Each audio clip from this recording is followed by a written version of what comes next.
हरे कृष्णा जय Jagannath. Morning thoughts रे आमे आज डिस्कशन करिबा स्वच्छता विषय रे बा क्लीनलीनेस विषय रे। तो विशेष करी आज मु कहीं ए विषय रे आलोचना करिया पई इच्छा प्रकाश कली। आपण माने जानिथिबे आज होची अक्टोबर 2 तारिख भारतर जातीय जनक महात्मा गांधींकर जन्म दिवस, जहाको आमे समग्र पृथ्वी रे international day of non violence भाव में पालन करुचे। ता सहित आज मध्य भारतर द्वितीय प्रधानमंत्री लाल बहादुर शास्त्री जन्म दिवस, शास्त्री और गांधी जयंती आज। तो गांधी जयंती कथा आसिले समस्त मन रे स्वच्छता कथा आसी जाए। गांधी को भारत रे स्वच्छ मनीषर प्रतीक भाव आम ग्रहण करूँ। तो गत किछि वर्ष धरी भारत सरकार स्वच्छता अभियान चलै छंती। तो आमे ए स्वच्छता उपरे किछि आलोचना करिवा आज। देखंतु मु आगुरु मध्य बहुत जगह रे बहुत वीडियो रे कही छि जे जो धर्मर जो चारिटा पाद, से चारि पाद धर्म भितर गोटे हला स्वच्छता क्लीनलीनेस बा तपः शौच दया सत्यम। ये चारिटा होछि धर्मर चारि पाद, जो कहते धर्म रूपक वृषभ चारि पाद रे दंडायमान होती। जोठी धर्म थाए सेठी तप थाए, सेठी शौच शुचि बा सफा सुतरा थाए, एवं सेठी दया थाए एवं सत्य थाए। ये चारिटा जिनस होछि धर्मर प्रतीक, धर्मर लक्षण। धर्म आ उपरे ही पर्यवेसित होई आगु बढ़े। तो ये जो स्वच्छता आम जीवन रे केते गुरुत्वपूर्ण रखुछि, केते महत्व रखुछि, सेटा को आमे देखिबा पई पड़िबो। कह जाए विचारे पंडित आचारे लक्ष्मी। आपणकर आपण केते ज्ञानी केते पंडित आपण, सेटा आपणकर विचार रु, सेटा आपणकर विचारशीलता रु जणा पड़े। एवं आपण केते लक्ष्मीवान बा आपण केते धनवान हेबे, आपण केते समृद्ध हेबे, सेटा आपणकर सॉरी सेटा आपणकर आचार रु जणा पड़े। आचार कहले कौन, सेटा आपण आचरण रु जणा पड़े। केमती आचरण आपण करंती, केमती रुहंती, केमती बसंती, केमती कथावार्ता करंती, एमती एथु ही जणा पड़े। तो स्वच्छता को लेकिन आमे मु गोटे कैटेगरी फास्ट कहूची जे आमे गोटे पब्लिक टॉयलेट बा गोटे सर्वसाधारण जो पायखाना रही, से पायखाना रे को लोक माने जो व्यवहार करंती, से व्यवहार करिवार शैली जानिबा जे वास्तव रे केते प्रकार लोक अछंती बा लोक माने केमती पब्लिक टॉयलेट को व्यवहार करंती। जो माने फर्स्ट क्लास मैन, जो माने कि प्रथम वर्गर लोक माने, से माने कौन पब्लिक टॉयलेट रे एंट्री करने पूर्व प्रथमे ताकू धोइबे, तापर व्यवहार करिवे, तापर पुणी धोइबे, पुणी टॉयलेट को छाड़ी आसिबे। बा जते बेले से माने किछि टॉयलेट बेसिन यूरिनाल किछि व्यवहार करंती, से माने प्रथमे धोइबे, व्यवहार करिवे एवं तापर धोइकी सेठु बाहरिबे। ये प्रथम श्रेणी रो लोक बा फर्स्ट क्लास टाइप रो मैन। तापरे सेकंड क्लास टाइप रो मैन जो माने अछंती बा द्वितीय श्रेणी रो लोक जो माने, से माने प्रथमे धोइबे, व्यवहार करिवे और पळे आसिबे। ये होचंदी द्वितीय श्रेणी रो लोक। एवं जो माने थर्ड क्लास वर्गर लोक, तृतीय श्रेणी रो लोक, जो मान को ओस्ट कैटेगरी बोली कहा जाए, से माने ना आगुरु धोइबे ना पछरु धोइबे, बस जिबे व्यवहार करिवे पळे आसिबे। तो आमे माने चिंता करिबा जे आमे जेतेबेले कोन पब्लिक टॉयलेट को व्यवहार करूचे, सेतेबेले को कैटेगरी रो लोक हिसाब रे आमे ताको व्यवहार करूचे। आमे प्रथमे धोइकी व्यवहार करके पुणी धोइकी आसे, आमे प्रथमे धोइकी व्यवहार कर देकी पळे आसे, ना आमे ना आगरु धोचे ना पछर धोचे, बस व्यवहार करछे। तो सेटा आमे निजे चिंता करिबा। ठीक से भली भाव रे गोटे व्यक्तिगत स्तर रे स्वच्छता को आमे आलोचना करि परिबा। जी फर्स्ट क्लास कैटेगरी लोक, जो माने उन्नत श्रेणी लोक, उत्तम श्रेणी लोक, से माने कौन करंती ना निजर शरीर स्वच्छता विषय ध्यान दियंती, तापरे निजर मानसिक स्वच्छता विषय ध्यान दियंती, माइंड रो केमती क्लीनलीनेस हबो से कथा ध्यान दियंती, एवं निजर परिवेश रो केमती स्वच्छ रखा जाय परिबो, तार केमती सफा सुतरा रखा जाय परिबो, से विषय मध्ये ध्यान दियंती। ये होचंदी फर्स्ट क्लास कैटेगरी रो मैन। तापरे सेकंड क्लास कैटेगरी रो मैन जो माने थांती, से माने निजर शरीर उपरे फोकस करंती, तांकर शरीर को भल से ठीक ठाक रे रखंती, ଏବଂ ଯେହେତु ମନଟା ମାଇंडଟା ବି ତାଙ୍କର ମାइंडର ସपोर्ट बिना जणे आगु बढ़ी परिबनी जनकर कंसंट्रेशन आसीबनी जणे एकाग्र चित्त ହେଇକି କିଛି କାର୍ଯ୍ୟ କରିପାରିବନି ସେଥିପାଇଁ ସେମାନେ ତାଙ୍କ ମାନସିକ ଜିନିଷର ମଧ୍ୟ ଖ୍ୟାଲ ରଖନ୍ତି ତାକୁ ମଧ୍ୟ ସଫାସୁତୁରା ରଖନ୍ତି କିନ୍ତୁ ପରିବେଶ ବିଷୟରେ ଚିନ୍ତା କରନ୍ତିନି ଇଏ ହଉଛନ୍ତି ସେକେଣ୍ଡ କ୍ଲାସର ଲୋକ ଏବଂ ଥାର୍ଡ କ୍ଲାସ କ୍ୟାଟାଗୋରୀର ଲୋକମାନେ ଯୋଉମାନେ ଆପଣ ଦେଖିଥିବେ ନା ପରିବେଶର ଚିନ୍ତା ଥିବ ନା ମନର ଚିନ୍ତା ଥିବ ମାଇंडର ଚିନ୍ତା ଥିବ କେବଳ ଶରୀରର ଚିନ୍ତା କେମିତି ଭଲ ଖାଇବୁ କେମିତି ଭଲ ଶୋଇବୁ କେମିତି ନିଜର ଡ୍ରେସ୍ ଇତ୍ୟାଦି ସଫାସୁତୁରା କରି ପିନ୍ଧିବୁ କେମିତି ଷ୍ଟାଇଲିଶ ଦେଖାଯିବୁ କେମିତି ଭଲ ହେୟାର କଟ୍ କରିବୁ କେବଳ ଶରୀରର ଚିନ୍ତା ଶରୀରକୁ କେମିତି ସଫାସୁତୁରା ରଖାଯିବ ଶରୀରକୁ କେମିତି ସୁନ୍ଦର କରିକି ସଜାଯିବ ଇଏ ହଉଛି ଥାର୍ଡ କ୍ଲାସ କ୍ୟାଟାଗୋରୀ ଲୋକମାନଙ୍କର କାମ ତୃତୀୟ ବର୍ଗର ଯୋଉ ଲୋକମାନେ ଅଛନ୍ତି ତୃତୀୟ ଶ୍ରେଣୀର ଯୋଉ ଲୋକମାନେ ଅଛନ୍ତି ତାଙ୍କର ଇଏ ହଉଛି କାର୍ଯ୍ୟ ତ ସେଇଭଳି ଭାବରେ ଆମେ ପରମ ଭକ୍ତରୁ ଯେତେବେଳେ ଆମର ସଫାସୁତୁରା ନିଜ ଦେହର ବା ନିଜ ଶରୀରର କରିବା ସେତେବେଳେ ଚିନ୍ତା କରିବା ଯେ ବାସ୍ତବରେ ଆମେ କୋଉ କ୍ୟାଟାଗୋରୀର ଲୋକ ଆମେ ଯଦି ପ୍ରକୃତରେ ଉତ୍ତମ କ୍ୟାଟାଗୋରୀର ଲୋକ ଦେଖନ୍ତୁ ଏଇଟା କାହିଁକି ଜରୁରୀ ନା ଗୋଟେ ସୁସ୍ଥ ଶରୀର ସେତେବେଳେ କ୍ରିଏଟ ହେଇପାରିବ ସେତେବେଳେ ଆମେ ପାଇପାରିବା ଶାରୀରିକ ସୁସ୍ଥତା ସେତେବେଳେ ସମ୍ଭବ ହେଇପାରିବ ଯେତେବେଳେ ଆମ ପାଖରେ ମାନସିକ ସୁସ୍ଥତା ଥିବ ଯେତେବେଳେ ଆମର ମାଇଣ୍ଡ ଆମର ଇଣ୍ଟେଲିଜେନ୍ସ ଆମର ଚେତନା ଶୁଦ୍ଧ ସ୍ତରରେ ରହିଥିବ ଏବଂ ଆମର ମାଇଣ୍ଡକୁ ଚେତନାକୁ ଶୁଦ୍ଧ କରିବା ପାଇଁ ହେଲେ ଆମକୁ ଗୋଟେ ପରିବେଶ ଶୁଦ୍ଧ ପରିବେଶ ଏବଂ ସ୍ୱଚ୍ଛ ପରିବେଶ ଆବଶ୍ୟକ ଯଦି ପରିବେଶଟା ସ୍ୱଚ୍ଛ ନଥିବ କେବେ ମଧ୍ୟ ଆମେ ସେଥିରେ ଗୋଟେ ସାଉଣ୍ଡ ମାଇଣ୍ଡ କ୍ରିଏଟ କରିପାରିବାନି ଆଉ ଯଦି ସାଉଣ୍ଡ ମାଇଣ୍ଡ ନାହିଁ ତାହେଲେ ସାଉଣ୍ଡ ହେଲ୍ଥ ହେଇପାରିବ ନାହିଁ ତ ସେଥିପାଇଁ ମାନେ ଏଇଟା ପର୍ଯ୍ୟାୟକ୍ରମେ ଯାଉଛି ଦେଖନ୍ତୁ ଶାରୀରିକ ସୁସ୍ଥତାକୁ ଆମେ ପ୍ରାଥମିକ ଦଉଛେ କିନ୍ତୁ ପ୍ରାଥମିକତା ଦେବା କଥା ପରିବେଶର ସ୍ୱଚ୍ଛତା ପରିବେଶର ସ୍ୱଚ୍ଛ ହେଇଗଲେ ଜଣଙ୍କର ମାନସିକ ସ୍ୱଚ୍ଛତା ଆସିଯିବ ଏବଂ ମାନସିକ ସ୍ୱଚ୍ଛତା ଆସିଲେ ହିଁ ଶାରୀରିକ ସ୍ୱଚ୍ଛତା ଆସିବ ତ ସ୍ୱଚ୍ଛତାର ପ୍ରାରମ୍ଭ ନିଜ ପରିବେଶରୁ ହବା ଆବଶ୍ୟକ ଯଦି ଆପଣ କେବଳ ଆଜି ହେୟାର କ୍ଲିନ କରିବେ ଆପଣଙ୍କର ମୁଣ୍ଡ ସଫା କରିବେ ଚୁଟି ଧୋଇଦେବେ ସଫା କରିବେ ସାମ୍ପୁ ଫାମ୍ପୁ କରିକି ଭଲସେ କରିନେବେ କିନ୍ତୁ ଯୋଉ ପାନିଆରେ ଆପଣ ମୁଣ୍ଡ କୁଣ୍ଡଉଛନ୍ତି ଯୋଉ କମ୍ ଅଛି ବା କଙ୍ଘି ଅଛି ତା ଯୋଉଥିରେ ମୁଣ୍ଡ କୁଣ୍ଡଉଛନ୍ତି ତାକୁ ସଫା କରିବେ ନାହିଁ ତ ଆଜି ମୁଣ୍ଡ ସଫା କରୁଛନ୍ତି ପୁଣି କାଲି ସେଇ ପାନିଆକୁ ବ୍ୟବହାର କରିକି ପୁଣି ଆଉ ମୁଣ୍ଡ ଆପଣଙ୍କର ଅସନା ହବ ଚୁଟି ଆପଣଙ୍କର ମଇଳା ହବ ତ ସେଥିପାଇଁ ଯୋଉମାନେ ସ୍ୱଚ୍ଛତାର ବାସ୍ତବ ଜ୍ଞାନ ଯୋଉମାନଙ୍କର ଅଛି ସେମାନେ ଚୁଟି କରିବା ସହିତ ତାଙ୍କର ପାନିଆକୁ ମଧ୍ୟ ସଫା କରନ୍ତି ବେଡର ବେଡସିଟ୍କୁ ସଫା କରିବା ସହିତ ତାର ତଳେ ପଡିଥିବା ପାପୋଛକୁ ବି ସଫା କରନ୍ତି କାରଣ ପାପୋଛ ଯଦି ମଇଳା ହେଲା ସେଇଥିରୁ ଯାଇକି ପୁଣି ବେଡ ଆପଣଙ୍କର ଅସନା ହବ ତ ଇଏ ହଉଛି ସ୍ୱଚ୍ଛତାର ସୀମା ସ୍ୱଚ୍ଛତା ହଉଛି ଗୋଟେ ସାମଗ୍ରିକ ସ୍ୱଚ୍ଛତା ଏଇଟା ଉଭୟ ମାନସିକ ଶାରୀରିକ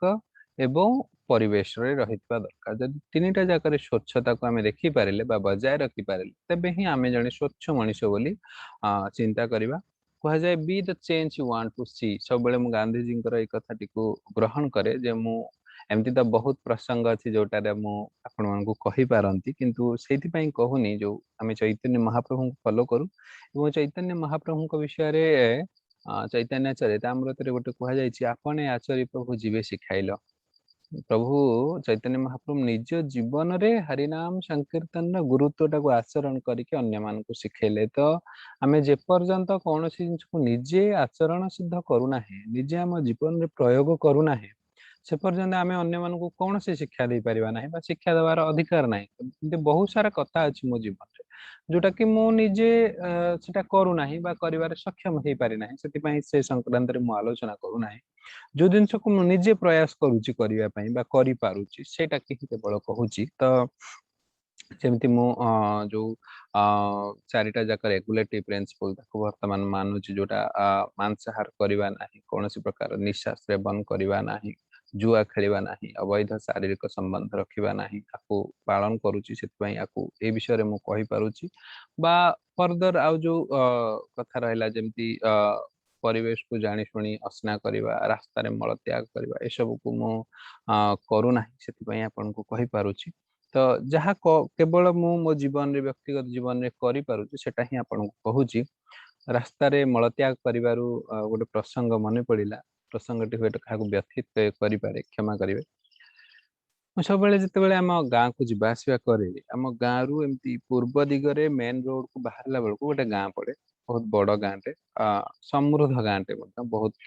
बहुत उच्च पदस्थ व्यक्ति चाकरिया बाकरिया लोक मैंने अच्छी भल गाँटे किंतु मते व्यथित करे मु प्रायतः सकाळे संध्या बेले आपण जेतेबेले जिबे सेठी गोटे मंदिर अछि मंदिर पूर्वरु एमती पोखरी पोखरी हेकि टिके जंगलिया रास्ता अछि ସେଇଠି ବହୁତ ସାରା ଲୋକ ମାନେ ରାସ୍ତାରେ ଝାଡା ଫେରିବା ପାଇଁ ଆସନ୍ତି ମତେ ବେଳେ ବେଳେ ଆଶ୍ଚର୍ଯ୍ୟ ଲାଗେ ସେ ଲୋକମାନଙ୍କ ଭିତରୁ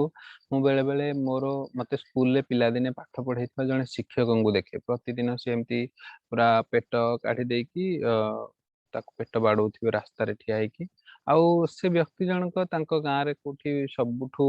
ମାନେ ତାଙ୍କ ପରିବାରଟା ହଉଛି ସମୃଦ୍ଧ ପରିବାର ବହୁତ ଧନ ସମ୍ପତ୍ତି ତାଙ୍କର ଥିଲା ବା ଏବେ ମଧ୍ୟ ରହିଛି ଏବଂ ସରକାରୀ ଚାକିରି ମଧ୍ୟ କରିଥିଲେ ଏବଂ ବହୁତ ଆସ୍ତି ବାଡି ବହୁତ ସାରା ଅଛି ତ ମୁଁ ବେଳେ ବେଳେ ତାଙ୍କୁ ଯେତେବେଳେ ଦେଖେ ମୁଁ ଧିକ୍କାର କରେ ତାଙ୍କ ପାଖରେ ମୁଁ ନିଜେ ପାଠ ପଢିଥିବା ବୋଲି ଏବଂ ଗୋଟେ ଗୁରୁ ହିସାବରେ ତାଙ୍କୁ ମାନେ କୌଣସି ଦୃଷ୍ଟିକୋଣରୁ ଦେଖିବା କାଇଁ ମୋ ଦ୍ଵାରା ସମ୍ଭବ ହେଇପାରେନି ଏବଂ ମୁଁ ଧିକ୍କାର କରେ ମନେ ମନେ ତାଙ୍କର ଯୋଉ ଧନ ଫନ ଯୋଉ ପ୍ରତିପତ୍ତି ସମୃଦ୍ଧି ଏ ସବୁକୁ ଧିକ୍କାର କରେ ଯେ ସାଧାରଣତଃ ଗୋଟେ ଛୋଟ ଟଏଲେଟ ଛୋଟ ପାଇଖାନାଟେ ଆପଣଙ୍କ ଘରେ ନାହିଁ ଆପଣ ରାସ୍ତାରେ ମଳତ୍ୟାଗ କରିବା ପାଇଁ ଆସୁଛନ୍ତି ସବୁଦିନ ଏମିତି ଆପଣ କୌଣସି ଗୋଟେ ଶୀଘ୍ରତାରେ ଅଛନ୍ତି ବା ପୋଖରୀ ପାଖରେ ଅଛନ୍ତି ଆଉ ସେତେବେଳେ ତ ଆପଣଙ୍କୁ ଟଏଲେଟ ଯିବା ପାଇଁ ଯଦି ଆବଶ୍ୟକ ଜରୁରୀ ପରିସ୍ଥିତିରେ ତ କିଛି କରାଯାଇ ପାରିବ କିନ୍ତୁ ଦୈନିକ ଭାବରେ ସେମାନେ ମାନେ ତାଙ୍କର ଗୋଟେ ଅଭ୍ୟାସ ହେଇଯାଇଛି ପ୍ରତିଦିନ ଯାଇକି ସେଠି ରାସ୍ତାରେ ମଳତ୍ୟାଗ କରିବା ଆଉ ଜଣେ ବ୍ୟକ୍ତି ବିଶେଷ ଜାଣିଛି ପାଖ ଗାଁ ଲୋକମାନଙ୍କୁ ପ୍ରାୟତଃ ଚିହ୍ନିଛି ଆଉ ଜଣେ ବ୍ୟକ୍ତି ଅଛନ୍ତି ତାଙ୍କୁ ଲୋକମାନେ ମୁଁ ଜାଣିନି ସେ କଣ କିନ୍ତୁ ଲୋକମାନେ ତାଙ୍କୁ ମାଷ୍ଟର ବୋଲି କୁହନ୍ତି କିନ୍ତୁ ସେ ବ୍ୟକ୍ତି ଜଣକ ମଧ୍ୟ ସବୁବେଳେ ଜଷ୍ଟ ରାସ୍ତାର ଟିକେ ମାନେ ରୋଡ ସାଇଡରେ ହିଁ ରୋଡ ପାଖରେ ହିଁ ସେମାନେ ବସିକି ସବୁବେଳେ ମଳତ୍ୟାଗ କରିକି ଯାଆନ୍ତି ମାନେ ଏତେ ଅସନା ଲାଗେ ସେପଟେ ଗାଡି କିମ୍ବା ସାଇକେଲ କିମ୍ବା କେହି ବି ଯିବା ପାଇଁ ସେଠି ମନ୍ଦିରଟା ପୁଣି ତା ପାଖରେ ଅଛି ତ ଏତେ ଅସନା କରନ୍ତି ସେ ଲୋକମାନେ ମୁଁ କହୁନି ଯେ ଆମ ଗାଁର ଲୋକମାନେ ବା ସେମିତି କରୁନାହାନ୍ତି ବା ମୋ ପରିବାର ଲୋକମାନେ କିଏ କରୁଥାଇ ପାରନ୍ତି ମୁଁ ବିଶେଷ କରି ମୁଁ ଯୋଉଟା ମୋ ଜୀବନରେ ବେଶୀ ଅନୁଭବ କରିଛି ସେଇଟାକୁ ହିଁ କହୁଛି ତ ଆମେ ଏତେ ଉନ୍ନତ ହେଲେଣି ଏତେ ଆଗକୁ ବଢିଲେଣି ଆଉ ଆମ ମାନଙ୍କର ଶିକ୍ଷା ଦୀକ୍ଷା ଏସବୁ ରହିଲାଣି ଆଉ ତ ଆମେ ସେଭଳି ସ୍ଥିତିରେ ନାହିଁ ତାପରେ ମାନେ ଆଶ୍ଚର୍ଯ୍ୟର କଥା ହେଲା ଗତ କିଛି ବର୍ଷ ପୂର୍ବେ ଭାରତ ସରକାର ପ୍ରତ୍ୟେକ ପରିବାରକୁ କିଛି କିଛି ଟଙ୍କା 12,000 15,000 ଏମିତି ଟଙ୍କା ଦେଇକି ସମସ୍ତଙ୍କୁ ଗୋଟେ ଗୋଟେ ପାଇଖାନା ନିର୍ମାଣ କରିବା ପାଇଁ ସହାୟତା ପ୍ରଦାନ କରିଛନ୍ତି ଯଦି ସରକାର ବି ସହାୟତା କରୁଛନ୍ତି ଆମେ ମାନେ ପାଇଖାନା ନିର୍ମାଣ ବି କରିଛୁ କିନ୍ତୁ ଯଦି ତାକୁ ବ୍ୟବହାର କରୁନେ ତାହେଲେ ଆମେ ମାନେ କେଉଁ ସ୍ତରରେ ଅଛେ ଟିକେ ଚିନ୍ତା କରିବେ ତ ସ୍ୱଚ୍ଛତାର ପ୍ରାରମ୍ଭ ମୁଁ ଭାବେନି ଯେ କୌଣସି ଗୋଟେ ଦିନରେ ଆମେ ସ୍ୱଚ୍ଛ ଗାଁ ଅଭିଯାନ ବା ସ୍ୱଚ୍ଛ ଭାରତ ଅଭିଯାନ କରିକି ରାସ୍ତାରେ ଯାଇକି ଯୋଉଠି ସଫାସୁତୁରା ରାସ୍ତା ସେଠି ଗୋଟେ ଝାଡୁ ଧରିକି ଫଟୋ ଉଠେଇକି ପୋଷ୍ଟ କରିବା ଯେ ଆମେ ସ୍ୱଚ୍ଛ ଭାରତ କାର୍ଯ୍ୟକ୍ରମ ଆଜି କଲୁ ମୁଁ ସେଟାକୁ ଭାବେନି ସ୍ୱଚ୍ଛତା ବୋଲି ମୋ ହିସାବରେ ସ୍ୱଚ୍ଛତା ହଉଛି ସ୍ୱଚ୍ଛତା ମଣିଷର ସ୍ୱୟଂ ଠାରୁ ଆରମ୍ଭ ହେବା ଦରକାର ମନୁଷ୍ୟର ବ୍ୟକ୍ତିଗତ ସ୍ତରରୁ ଆରମ୍ଭ ହେବା ଦରକାର ସ୍ୱଚ୍ଛତା ନିଜ ଶରୀରରୁ ଆରମ୍ଭ ହେବା ଦରକାର ନିଜର ଶରୀର ନିଜର ମନ ନିଜର ପରିବେଶକୁ ସ୍ୱଚ୍ଛ ରଖିବା ପାଇଁ ଜଣେ ପ୍ରୟାସ କରିବା ଦରକାର ମୁଁ ଯେତେବେଳେ ଯାଏ ଚେଷ୍ଟା କରେ କି ମୋ ଘରର ପାଖାପାଖି ଆଟଲିଷ୍ଟ ଆଗରେ ଯାହା ପଛରେ ଯାହା ସବୁ ଜାଗା ସବୁ ଅଛି ଅଳିଆ ଆସନା ହେଇଥାଏ ମୁଁ ଟିକେ ଘାସ ଫାସ ଉପଡେଇ ଦେଇ କରିଦବା ପାଇଁ ଚେଷ୍ଟା କରେ କାହିଁକି ଜଣେ ଗୋଟେ ଲୋକ ସବୁ ତ କରିପାରିବ ନାହିଁ ନା କିନ୍ତୁ ଜଣେ ପ୍ରତ୍ୟେକ ଲୋକ ଯଦି ନିଜର ପରିବେଶକୁ ସଫା କରନ୍ତି ନିଜର ପରିବେଶରେ ଥିବା ଅଳିଆ ଅସନାକୁ ସଫା କରିବା ପାଇଁ ବା ତାକୁ ଅସନା ନ କରିବା ପାଇଁ ଚେଷ୍ଟା କରନ୍ତି ତାହେଲେ ଏଇ ପ୍ରକ୍ରିୟାରେ ଭାରତକୁ ଆମେ ଅଲଗାରେ ସଫା କରିବା କିଛି ଆବଶ୍ୟକ ନାହିଁ ତ ସ୍ୱଚ୍ଛତା ଟା ଯୋଉ ଗୋଟେ କନସେପ୍ଟ ଏଇଥିପାଇଁ ହେଇଯାଇଛି ଗୋଟେ ବ୍ୟକ୍ତି ବା ଗୋଟେ ମନୁଷ୍ୟ ନିଜର କର୍ତ୍ତବ୍ୟ କଣ ଭୁଲି ଯାଇଛି ନିଜର କଣ ଲକ୍ଷ୍ୟ ଉଦ୍ଦେଶ୍ୟ କଣ ଭୁଲି ଯାଇଛି ସେଥିପାଇଁ ଏଇ ସବୁ ଜିନିଷ ହଉଛି ନହେଲେ ମଣିଷ ମାନଙ୍କୁ ବି ସ୍ୱଚ୍ଛତାର ଜ୍ଞାନ ଦେବାକୁ ଆବଶ୍ୟକ ପଡିବ ଏଇଟାକୁ ମୁଁ ଯଥାର୍ଥ ମନେ ନାହିଁ ଆଉ ମଣିଷ ମାନଙ୍କ ପାଖରେ ବିଚାରଶୀଳତା ଅଛି ବିବେକ ଅଛି ମଣିଷ ମାନେ ଏଇଟା ପ୍ରାରମ୍ଭରୁ ଜାଣିବା ଦରକାର କିନ୍ତୁ ଆଶ୍ଚର୍ଯ୍ୟର ପରିତାପର ବିଷୟ ଯେ ଆମେ ମାନେ ସ୍ୱଚ୍ଛତାକୁ ଗୁରୁତ୍ୱପୂର୍ଣ୍ଣ ଦଉନାहे ଏବଂ ଯଦି ଦଉଛେ କେବଳ ଶାରୀରିକ ସ୍ୱଚ୍ଛତାକୁ ନିଜେ କେମିତି ଭଲ ପିନ୍ଧିବା ଇଏ କରିବା ତାକୁ ଦଉଛେ ମାନସିକ ସ୍ୱଚ୍ଛତା କଥା ଧ୍ୟାନ ଦଉନାହିଁ ମାନସିକ ସ୍ୱଚ୍ଛତା ମାନସିକ ସ୍ତରରେ ନିଜର ମନକୁ ସ୍ୱଚ୍ଛ ରଖିବା ପାଇଁ ହେଲେ ଯୋଉ ହନୁମାନ ଚାଳିଶାରେ ଯୋଉ କୁହାଯାଇଛି ଶ୍ରୀ ଗୁରୁ ଚରଣ ରଜ ଶ୍ରୀ ଗୁରୁ ଚରଣ ସରୋଜ ରଜ ନିଜ ମନ ମୁକୁର ସୁଧାରି ବରନ ରଘୁବର ବିମଲ ଯଶୁ ଦୋ ଦାଇ ଫଲଚାରି तो ये चित्त को मुकुर कहले दर्पण मन रूपक जो मुकुर अच्छी दर्पण अच्छी शुद्ध करने आमको गुरुंकर चरणर रज बा गुरुंकर आशीर्वाद प्राप्त हवापाई पड़ो गुरुंकर सानिध्य रहिले गुरुंकर आशीर्वाद रहिले ही आमर चित्त मार्जन हो पार ताको चैतन्य महाप्रभु तांकर शिक्षास्तकम लिखुंट चेतो दर्पण मार्जनम भव महादावाग्नि निर्वापनम श्रेय कैरव चंद्रिका वितरणम विद्यावधो जीवनम आनन्दाम्बुधिवर्धनं प्रतिपदं पूर्णामृतास्वादनं सर्वात्मा स्नपनं परं विजयते श्रीकृष्ण संकीर्तनम्। तो चैतन्य चरितामृत सॉरी चैतन्य महाप्रभु शिक्षाष्टकम रे कहउचंती जे हरिनाम संकीर्तनटा हेउची कोन ना इट्स अ क्लींजिंग प्रोसेस एटा होची गोटे विशोधक प्रक्रिया मु जेतेबेले जणे हरिनाम रे संकीर्तन ऊपर आश्रय करिवो सेतेबेले तार चित्त तार मन धीरे धीरे धीरे धीरे शोधन हबो धीरे धीरे धीरे धीरे स्वच्छ हबो तो मनरूपक दर्पण को जदि आमे मार्जना करिया पई चाहुचे तेबे हरिनाम संकीर्तन को हमको आश्रय करिया पड़िबो मु केवल आमर मार्ग कथा कहली तापरे बहुत सारा मार्ग एमती अछि जेमती आपण योगा करि परिबे जेमती आपण प्राणायाम करि परिबे जेमती आपण जिम वर्कआउट इत्यादि करि परिबे जेमती आपण कोनोसी भल म्यूजिक सुनि परिबे आपणकर मनर निर्मलता पाई तो मन को निर्मल करने प्रार्थना करें तो किसी आपण को जोटा सुट कला आपण सेटा करि परिबे शरीर एवं मन पर आसला परिवेश परिवेश को जेतेबेले आपण परिवेश कथा चिंता करिवे एटलिस्ट निज परिवेश कथा चिंता करନ୍ତୁ निजे जोठी रहउचंती टिके किछि किछि गच्छ सेठी रखंतु जेमती आपण को इच्छा जेमती प्लांट हला टिके माने प्राकृतिक परिवेश रे रहिया पई चेष्टा करନ୍ତୁ पुनश्च जितेबेले भी कौन सी जरी पैकेट इत्यादि आणुचंदी ताको जो काटुचंदी तार उपरी भागटा को एमती छोट पीस करके पकई दियंतुनी से ऊपर भागटा एमती लागी थिवो ताको गोटे पैकेट को काटंतु एवं चेष्टा करंतु से जरी गुडाकर बा पॉलिथिन गुडाकर व्यवहार कम करबा बा ताको केमती व्यवहार लगै परिबा बारंबार से व्यवहार करंतु चेष्टा करंतु